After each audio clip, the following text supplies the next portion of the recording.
So যারা student আছি তাদের মধ্যে এখানে কারা কারা আছি যারা অলরেডি কোনো পার্ট টাইম জব বা কোনো কিছু একটা করছি? ও ওয়াও, গ্রেট, অনেক 20%, দ্যাটস গ্রেট। বাকি যারা করছেন আমি তাদেরকে বলবো যে start doing something. You know why? Because university লাইফে না প্রেশার অনেক কম থাকে। Because the moment university life থেকে তুমি বের হয়ে যাবা তখন তোমার একটা নতুন টার্ন অ্যাড হবে যে তুমি আর স্টুডেন্ট না। তখন স্টুডেন্ট পরিচয়টা কি থাকে?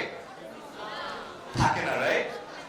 সো মাস্টার্সে ঢুকে গেলে একটু ইজিয়ার হয়, বাট তখন প্রেশারটা বাড়ে যে সাডেনলি আমি গতকালকে স্টুডেন্ট ছিলাম, আজকে আমি আর স্টুডেন্ট না, আমি তো বেকার। প্রেশার পড়ে না একটু? এটা আমি খুব ফিল করছিলাম যে গতকালকে আমি স্টুডেন্ট, আজকে আমি গ্র্যাজুয়েটেড, মানে খুব হ্যাট ট্যাট উড়াইছি, ও ওয়াও পিনিক চিল। সাডেনলি এখন আমাকে যখন নতুন জিজ্ঞেস করতো বাবা কি করতেছো, আরে ও হ্যাঁ তাই তো, কি করতেছি আমি? থাকে না যে কার্টুনে দেখায় না যে হঠাৎ করে কালো হয়ে যায়, মন খারাপ হয়ে যায়, আমি কি করছি?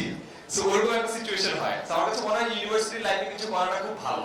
সো আজকে আমার সেশনের আমি একটা ট্যানজিবল আইডিয়া দিতে চাই যে কাজটা আমি আমার ইউনিভার্সিটি লাইফ থেকে শুরু করছিলাম। সো আমি আমার ইউনিভার্সিটি লাইফ থেকে বিভিন্ন কোম্পানির জন্য ডিজিটাল মার্কেটিং এর কাজ করতাম। সো আমার সোশ্যাল মার্কেটিং এর ব্যাপারে আইডিয়া খুব ভালো ছিল, স্পেশালি ফেসবুক। তো তখন আমি বলতেছি 2013-14 সালের কথা, তখন ফেসবুক বাদে অন্যগুলো প্ল্যাটফর্ম এত ফ্লারিশ করে নাই, টিকটক লাইক কি তখনও ছিল না। সো এগুলোই ছিল।